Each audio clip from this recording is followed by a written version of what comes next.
Good afternoon. आज हम पढ़ेंगे पाठ 7वां, जहाँ चाह वहाँ रहा। ये एक कहावत है। क्या है इसका मीनिंग? कि आपके मन में जो बात करने की इच्छा होती है, मन से, दिल से आप कोई चीज करना चाहते हो, तो आपके रास्ते में कोई भी बाधा आए तो भी आप वो काम पूरा कर सकते हो। क्यों? क्योंकि आप दिल से चाहते हो कि वो काम आपका हो जाए। तो ये जो पाठ है इसमें ऐसे ही कहानी है कि बच्चों ने कुछ चीज मन में ठान ली तो वो उसको पूरा करके ही छोड़ते हैं। सबके पास किताब है, पेज नंबर 18, पाठ 7वां, जहाँ चाह वहाँ रहा। इसकी जो लेखिका है वो है अनुराधा मोहिनी। प्रस्तुत कहानी में लेखिका ने संकल्प शक्ति और उसके समुचित क्रियान्वयन से असंभव काम को संभव करने की प्रेरणा दी है। मन से चाहा तो कोई भी काम मुश्किल नहीं है, लेकिन उसके लिए दिल से करने की इच्छा होनी चाहिए। अब क्या है ये कहानी में?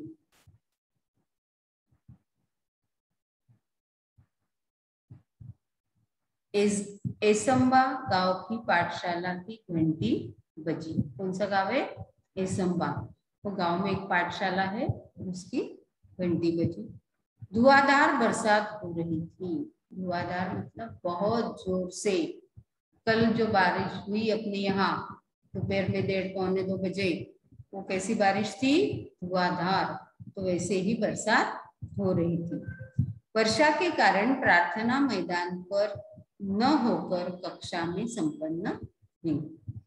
स्कूल के पाठशाला के बीच में जो मैदान होता है वहां उस दिन की प्रार्थना नहीं हुई, क्योंकि बहुत जोर से बारिश हो रही थी। सब अपने अपनी क्लास में उन्होंने अपनी प्रेयर की, प्रार्थना की। उपस्थिति लेते हुए गुरुजी ने देखा कि आज कक्षा में बहुत कम विद्यार्थी है। तो प्रेजेंट ही होती है क्लास में, तो देखा उन्होंने कि रोज इतने बच्चे रहते हैं, आज बहुत कम बच्चे उपस्थित है, मतलब बाकी के अनुपस्थित है। आज इतने विद्यार्थियों की अनुपस्थिति रहने का कारण क्या है? अनुपस्थित रहने का कारण क्या है? गुरुजी बच्चों को पूछते कि आज इतने क्यों एब्सेंट है, क्या कारण है? आज कोई त्योहार है क्या? क्या है, किस लिए ये इतने सारे एब्सेंट है, अनुपस्थित है? उन्होंने विद्यार्थियों से पूछा। वही नाला गुरुजी, सबने एक स्वर में उत्तर दिया। कौन से दिन है? बरसात के दिन है, और उस दिन धुआंधार बरसात हो रही थी, तो बच्चे नाले के ऊपर से आ ही नहीं सकते थे, इसलिए इतने सारे बच्चे अनुपस्थित थे। ठीक है। एसंबा गांव के ठीक बीच में एक नाला बहता था। यहाँ पिक्चर दिखाया है, बच्चे इस साइड में है, आपके बुक में देखो, और बीच में से नाला बह रहा है, बहुत बड़ा नाला है। गांव की बस्ती नाले के एक तरफ थी, पाठशाला और खेत दूसरी तरफ। मतलब वो नाले के ऊपर से रोज लोगों को खेत में भी जाना पड़ता था और बच्चों को स्कूल में भी नाले के ऊपर से ही जाना पड़ता था। बरसात के दिनों में नाले में कई बार 4 से 5 फीट तक पानी भर जाता था। बरसात के जो ये 4 महीने होते हैं उनमें बहुत बार ऐसे होता था कि 4-5 फीट नाले में पानी भर जाता था। बड़े बुजुर्ग तो किसी तरह अपने गाय बैलों के साथ नाला पार कर खेतों में चले आते, किंतु पाठशाला आने के लिए नाला लांघना विद्यार्थियों के लिए संभव नहीं था। लांघना मतलब उसके पार जाना, पार करना, उसको बोलते हैं लांघना। तो हाइट से बड़े 5-5.5 फुट वाले गाय, भैंस या बैल और इंसान, वो बड़े जो थे, बड़े बुजुर्ग, वो कैसे तो भी चले जाते थे, लेकिन बच्चे तो छोटे छोटे होते हैं, तो वो नाले के पानी में पानी से पाठशाला तक नहीं पहुंच सकते थे। जब जब जोरों की बारिश होती उन दिन कक्षा में विद्यार्थियों की उपस्थिति पर असर पड़ता, क्योंकि बच्चे मतलब जाना चाहते भी थे तो जा नहीं सकते थे, क्योंकि नाले में बहुत पानी भरा हुआ रहता था। अनेक बार विद्यार्थी पूरे सप्ताह पाठशाला नहीं जा पाते। कभी कभी बारिश तो लगी रहती है ना, रोज बारिश आनी है बिल्कुल कंपलसरी, तो वो नाले का पानी कम ही नहीं होता था। जैसे ही बारिश आती नाला फिर से भर जाता और बच्चे पूरे सप्ताह तक स्कूल में नहीं जा पाते। इसके चलते गांव में बरसात, नाले में भरा पानी, पाठशाला से छुट्टी, एसम्बा की यही कहानी। ये तो हमेशा का हो गया था कि एसम्बा गांव के नाले में पानी भर गया कि बच्चे स्कूल में नहीं जा सकते थे। नाले में पानी भरना और फिर बच्चों को पाठशाला की छुट्टी, तो ये हमेशा की बात हो गई थी। यह गीत गांव में प्रचलित हो गया था। तो ये ऐसे गाते थे वहां के लोग, इस गांव में बरसात, नाले में भरा पानी, पाठशाला से छुट्टी, एसम्बा की यही कहानी। ये तो कहानी हो गई कि हमेशा पानी आना, फिर नाले भर जाना और फिर बच्चों को छुट्टी मिलना। यही गीत गांव के प्रचलित हो गया था, सब गाते थे उसको। पाठशाला में अनुपस्थिति का विद्यार्थियों की पढ़ाई पर बहुत बुरा प्रभाव पड़ता, क्योंकि बच्चे जा ही नहीं सकते थे तो फिर उनकी पढ़ाई अधूरी रहती थी। अच्छी श्रेणी लाने वाले विद्यार्थी भी वार्षिक परीक्षा में पीछे रह जाते हैं। तो सब परीक्षा देंगे अच्छे से पढ़ाई करके तो फिर वो अच्छे से पास होंगे, तो फिर एवरेज अच्छा निकलेगा। इधर तो बच्चे बेचारे ये फर्स्ट यूनिट टेस्ट वगैरह में तो जा भी, क्योंकि बरसात के दिन रहते तो जा नहीं पाते थे, तो पढ़ाई भी नहीं होती थी। और अभी ऑनलाइन एजुकेशन नहीं था ना उनका, स्कूल जाके ही पढ़ते थे, पाठशाला जाके ही पढ़ते थे, तो उसके बगैर वो पढ़ नहीं सकते थे। तो उनकी जो पढ़ाई थी वो आधी अधूरी रहती थी और फिर वार्षिक परीक्षा में भी उनको अच्छे मार्क्स नहीं मिलते थे। जो अच्छे पढ़ाई करने वाले भी विद्यार्थी थे वो भी पीछे पड़ जाते थे। सब परेशान थे, पर क्या करें, मार्ग असंभव था। कुछ भी, सबको लग रहा था, परेशानी लगती थी ये नाले की, लेकिन क्या करें, कुछ भी नहीं कर सकते थे। असंभव में मूल शब्द संभव होता है। यही संभावना एक दिन एकाएक काम कर गई। असंभव शब्द में क्या होता है, संभव होता है ना, संभावना। तो संभव होना मतलब होना वो चीज, और असंभव मतलब नहीं हो सकती। तो इसमें संभाव, एक संभव शब्द भी होता है, और ये संभावना, ये कल्पना एक दिन काम में आ गई। हुआ यह कि उस दिन भारी वर्षा के कारण एसम्बा के अधिकांश विद्यार्थी पाठशाला नहीं जा पाए। ऐसे ही एक दिन हुआ कि उस दिन पाठशाला के बहुत सारे बच्चे बाढ़ की वजह से पाठशाला नहीं जा पाए। सो दोपहर बाद बरसात थोड़ी रुकने पर चौपाला में बरगद के पेड़ के नीचे चबूतरे पर बैठे वे आपस में बातचीत कर रहे थे। अब पाठशाला तो गए नहीं, तो क्या करेंगे, बारिश थोड़ी कम हो गई तो चौक में एक पेड़ था, उसके नीचे वहां सब मिल गए और बातें करने लगे। तभी तुषार ने कहा, अरे इस बरगद के पेड़ में भूत है। जो पेड़ है बरगद का, तो वहां क्या है, भूत है। भूत सब, हाँ एक मिनट, भूत है, यहाँ क्यों बैठते हो? वो बोलता है कि यहाँ नहीं बैठना चाहिए, क्योंकि ये बरगद के पेड़ में क्या होता है, भूत होता है। भूत सब कोरी कल्पना और बकवास है। क्या हम में से किसी ने भूत देखा है? तो वो जो बच्चे थे बाकी, वो बोलने लगे कि ये सब बकवास है, भूत भी होता नहीं। क्या किसी ने देखा है भूत को? सब केवल मनगढ़ंत बातें है। मनगढ़ंत मतलब किसी ने मन से बताई हुई, और फिर वो एक दूसरे को हम बताते जाते हैं। जैसे आपको किसी ने बताया तो आप, तुषार ने भी यहाँ बोल दिया कि ये पेड़ पर भूत होते हैं। अब ये बच्चे ने उनको रोका नहीं, तो ये बच्चे भी आगे जाके किसी को बताएंगे वहां मत बैठो, वहां भूत होता है। तो ऐसे लोग बताते जाते हैं और वो मनगढ़ंत कहानी आगे आगे जाती है। जी ने कहकर बातचीत आगे बढ़ाई। उसने क्या बोला कि ये मनगढ़ंत कहानी है, इसमें कोई दम नहीं, भूत प्रेत कोई नहीं होता।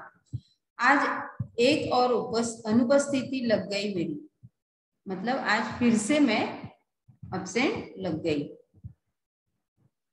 अब तक 14 अनुपस्थितियां हो चुकी इस बरसात में। पूरे 4 महीने में 14 बार नाले में बहुत सारा पानी आया और हम लोग स्कूल नहीं जा सके। उज्ज्वला ने परेशानी भरे स्वर में कहा। क्या बोला उसने कि हाँ, इस पूरे बरसात में 14 बार हम स्कूल नहीं जा पाए। मेरी तो स्कूल उपस्थिति ही शायद 14 होगी। शुभम ने कहा तो सब हंस पड़े। शुभम बोला कि मेरी तो अनुपस्थिति 14 बार नहीं, मेरी तो उपस्थिति 14 बार हुई है। तो सब बच्चे हंसने लगे। लेकिन क्या हम हर बरसात में ऐसी ही चर्चा करते रहेंगे और अपनी पढ़ाई का नुकसान होने देंगे? क्या हम ऐसे ही हाथ पर हाथ धरे बैठे रहेंगे? आशीष ने गंभीर स्वर में पूछा। अब बच्चों ने मजाक छोड़ दी, अभी वो सीरियस बन गए कि ये जो हमारा नुकसान हो रहा है, हमारी पढ़ाई नहीं हो रही, तो हम क्या करेंगे? ऐसे ही हाथ पे हाथ धरे हुए या सिर्फ सोचते बैठेंगे कि ये बरसात में हमारे कितने दिन छुट्टियां हुई, इसके लिए हम कुछ नहीं करेंगे? तो बच्चे अब सीरियसली उस बात पर सोचने लगे। हम कर भी क्या सकते हैं, हम तो बच्चे हैं। तुषार ने कहा कि हम सिर्फ बातें कर सकते हैं, कुछ भी नहीं कर सकते, हम तो बच्चे हैं। तो वो तुषार बोलता है कि हम तो बच्चे हैं, हम क्या करेंगे, क्या कर सच कहा तुषार तूने। हम बच्चे कर भी क्या सकते हैं, हम बच्चे कर भी क्या सकते हैं। 2 बार उसने बड़ी नाराजगी से वो दोहराया। इस वाक्य को गीत की तरह गाकर एक साथ तालियां बजाकर वहां बैठे बच्चे जोर जोर से हंसने लगे।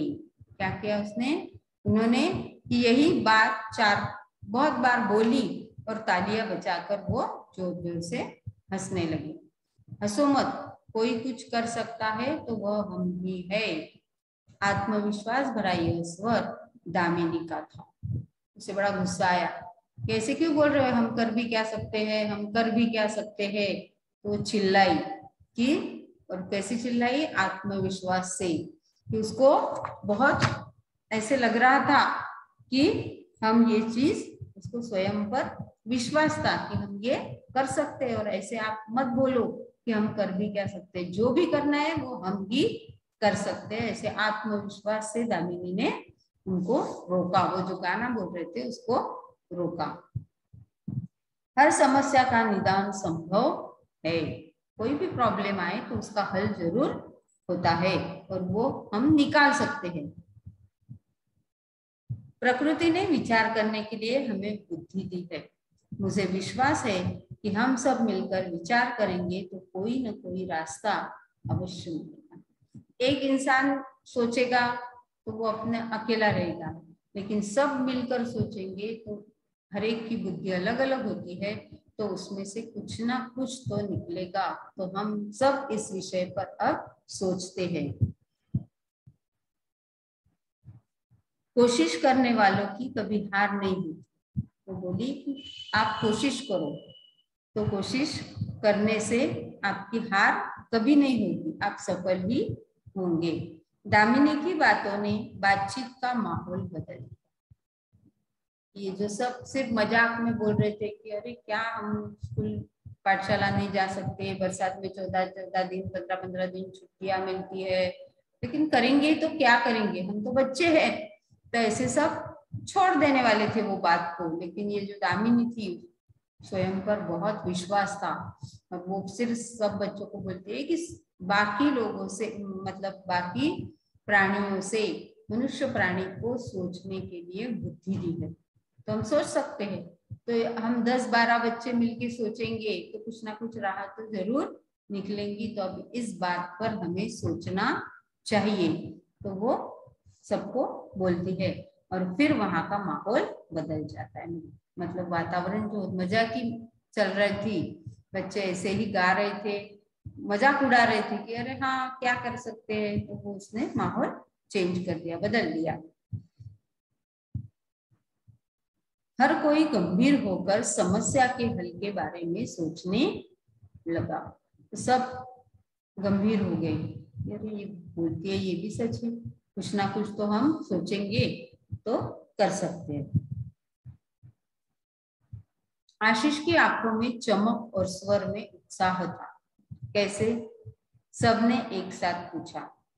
वो बोल रहा था कि हम मिल, हाँ एक मिनट, हल मिल गया, हम बरसात में भी पाठशाला जा सकते हैं।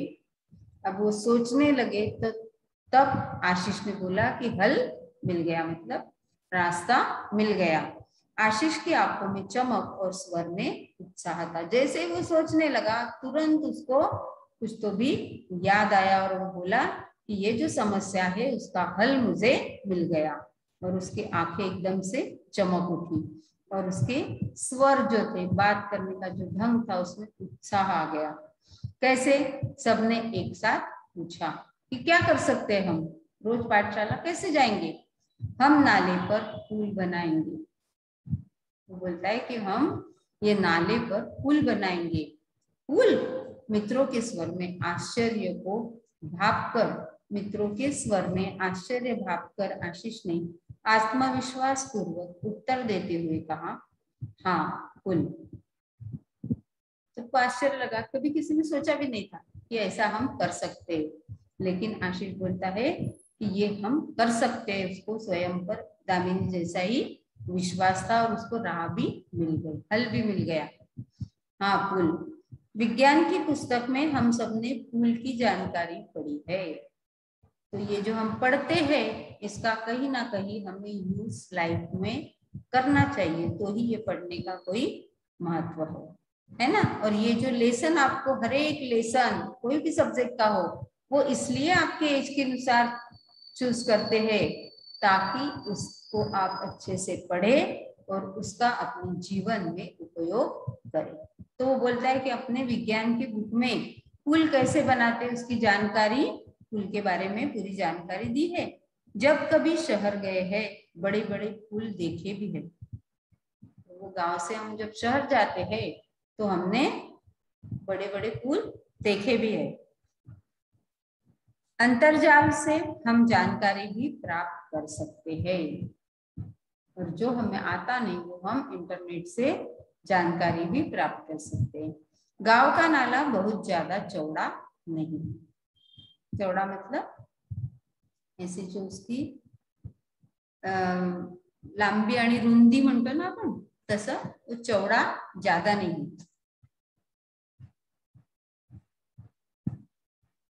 हमें लगभग 10 फीट का पुल बनाना होगा। उसे सोच लिया और अंदाज से बता दिया कि 10 फीट तक का हम पुल बना सकते हैं। पुल बनाने का विचार जंगल की आग की तरह एसंबा गांव में फैल गया। किसी ने सोचा तो भी कि हम कुछ तो भी करेंगे, और जैसे ही वो बच्चों में बात हुई, सबने अपने घर में बताया, घर के उनके मम्मी ने आजू बाजू वालों को बताया, पापा ने अपने दोस्तों को बताया। ऐसे करते करते छोटे गांव में कोई भी न्यूज जल्दी फैल जाती है। तो जैसे आग फटाफट फैलती है, वैसे ही ये जो ये थी पुल बनाने का विचार, वो आग के जैसे पूरे गांव में फैल गया। हर व्यक्ति इस विचार और विद्यार्थियों के हौसले की प्रशंसा कर रहा था कि ये विचार अभी तक किसी के मन में नहीं आया, किसी ने इस बारे में नहीं सोचा। लोग क्या करते थे, जब बाढ़ आती, पुल से आना जाना तब थोड़ी देर के लिए या 1-2 दिन के लिए बंद कर देते। खेत में 1-2 दिन नहीं गए बारिश में तो चल जाता था। लेकिन बच्चों को बड़ा करता था कि हम पाठशाला, मतलब 4 महीने में 15 दिन से ऊपर हमें पाठशाला में अनुपस्थित रहना पड़ता है। तो इसलिए उन्होंने सोचा और सबने उनकी बहुत प्रशंसा की कि बच्चों ने ऐसी बात, अच्छी बात सोची है। विद्यार्थियों ने छोटे छोटे समूह बनाकर इस कल्पना की बारीकियां पर काम करना शुरू किया। कोई भी काम करना है तो उसके अलग अलग विभाग होते हैं और वो विभाग उन्होंने बांट लिए, क्या क्या करना होगा। फिर अपने जितने बच्चे उनके भी ग्रुप बना लिए, समूह मतलब ग्रुप, और एक एक की तरफ एक एक काम दे दिया। सामग्री की सूची बनाई। उन्होंने पहले बारीकियों से उसको क्या क्या लगेगा उसका अभ्यास किया, इंटरनेट से इंफॉर्मेशन निकाली और फिर उनके समझ में आया कि हमें अब क्या करना है, सामग्री की सूची बनानी है, मतलब लिस्ट बनानी है। सामग्री खरीदने के लिए 20-20 रुपए एकत्रित करना आरंभ हुआ। तो जो सामग्री लगेगी किसके लिए, फूल के लिए,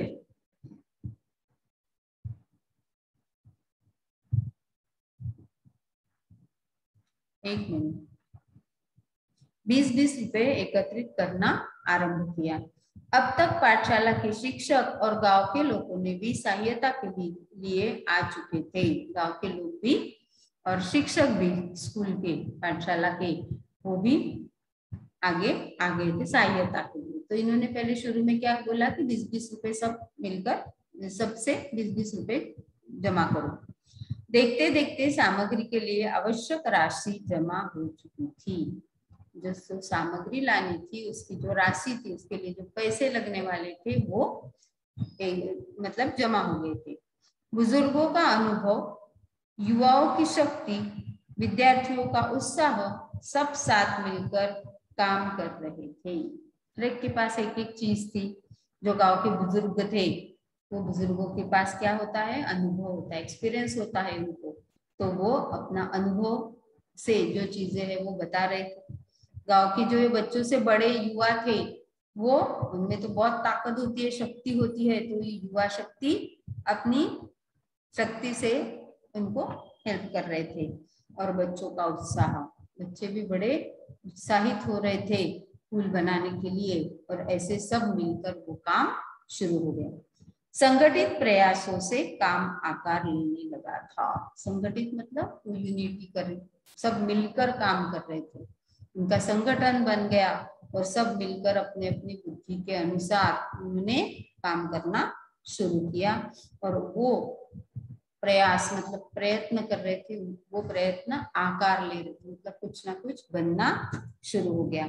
सीमेंट के पाइप खरीदे गए, पत्थर इकट्ठे किए गए, ईंटें आई, बंजर जमीन से मिट्टी खोदी गई। बंजर मतलब जो जमीन में फसल नहीं आती, कितना भी बीज डालो, पानी डालो, उसमें फसल नहीं आती, उसको बोलते हैं बंजर जमीन।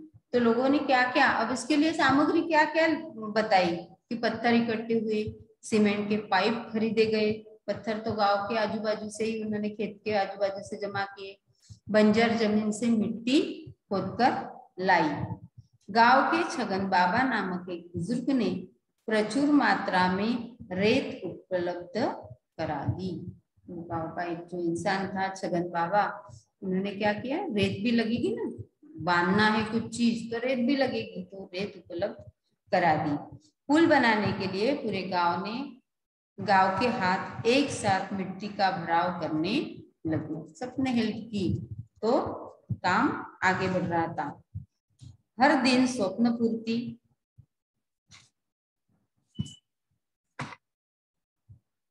पूर्ति की ओर एक एक कदम बढ़ाने लगा था गांव।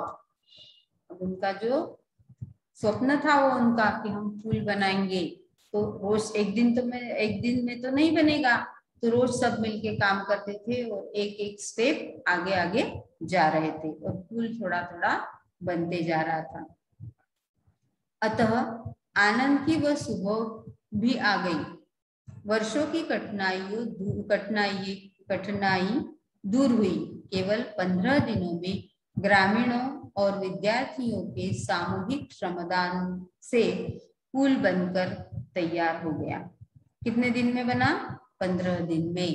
धीरे धीरे काम आगे बढ़ता गया और सबके सहयोग से 15 दिन में पुल तैयार हुआ। पूरे गांव के लिए यह अद्भुत उपलब्धि थी। जो बेचारे बरसात में अपने गांव में ही बैठे रहते, कहीं आने जाने के लिए उनको बंदी हो जैसे हो जाती, तो वो सबके लिए एक अनोखा प्रयोग था, सबके लिए एक अद्भुत उपलब्धि थी। सभी ने एकता, संगठन और श्रमदान का महत्व भी समझा था। देखो, ये सिर्फ बच्चों ने बोला होता तो भी नहीं होता, लेकिन बच्चों ने विचार सोचा, उसके ऊपर हल निकालने की कोशिश की, और जैसे ही उन्होंने अपनी कोशिश जारी रखी, तब उनके साथ सब गांव वाले आ गए, शिक्षक भी आ गए, और सबके संगठन से, श्रमदान से सबने मिलकर काम किया और पुल बना लिया। तो सबके श्रमदान का एक अच्छा उदाहरण वो पुल बन गया। बरसात में इस बार भी नाले में पानी भरा था, पर विद्यार्थी हंसते खेलते पुल से पाठशाला की राह जाने लगे। पुल भी विद्यार्थियों के हौसले को दाद देता मानो मन ही मन कह रहा था, जहाँ चाह वहां रहा। जुई ने अपने बड़े भाई की सहायता से पुल के उद्घाटन का वृत्तांत बनाया और संगणक की सहायता से शिक्षा निरीक्षक के सामने प्रस्तुत किया। ऐसे वृत्तांत लिखते हैं ना, आपको पता है, कोई भी प्रोग्राम होता है उसका पेपर में जो आता है उसको बोलते हैं वृत्तांत। तो ये उनका वृत्तांत उसने बनाया और वो शिक्षा निरीक्षक के सामने प्रस्तुत किया। तो ये पुल भी मन में मन बोल रहा था, जहाँ चाह वहां रहा। सबने मिलकर या कोई भी चीज सोच कर कि मुझे ये चीज करनी ही है। बच्चों ने उस दिन नहीं बोला होता तो जितने साल पहले वैसे ही चल रहा था, वैसे ही ये बच्चे भी बड़े होके मतलब बड़े हो जाते, लेकिन वो नाले पे पुल नहीं बनता। मतलब किसी ने तो भी आगे आना चाहिए, तो हर काम सबके सहायता से हो जाता, लेकिन वो करने का दिल से कोशिश जब तक आप नहीं करते तब तक ये चीज नहीं होती। बच्चे भी चलो छुट्टी मनाते हैं, बरसात आई तो छुट्टी, अच्छी बात है कि हम जा ही नहीं सकते, मम्मी पापा भी कुछ बोल नहीं सकते, क्योंकि उनको पता है कि नाले में बहुत पानी है, तो कोई बच्चे स्कूल नहीं जा सकते। तो ऐसे ही चलते रहता, लेकिन बच्चों ने वो सोचा, सब लोग गांव ने उन्हें सहयोग किया और सबके श्रमदान से, सहयोग से ये पुल बन गया। अच्छी स्टोरी है। आप में मतलब आप लोगों को सीख लेनी चाहिए इसमें से कि कोई भी चीज हम मन से ठान लेंगे तो अपने आप राह मिल जाएगी। ठीक है, ये एक बार फिर से आप पढ़ो इसको। अब तो ये स्टोरी भी आप बता सकते हो, जैसे पढ़ना नहीं है, क्या पढ़ा तो एक स्टोरी बता देना कि ये लेसन में ये हाँ, ठीक है। तो ऐसी स्टोरी बताना किसी अपने फ्रेंड को या अपने भाई बहन को, कैसे स्टोरी ये लेसन में ये पढ़ाया है, ये सीख इस लेसन से हमें मिलती है। कथा भी बताते हो तो उसकी सीख बताते हो ना, तो वैसे इसमें से भी आपको सीख लेनी चाहिए। ठीक है,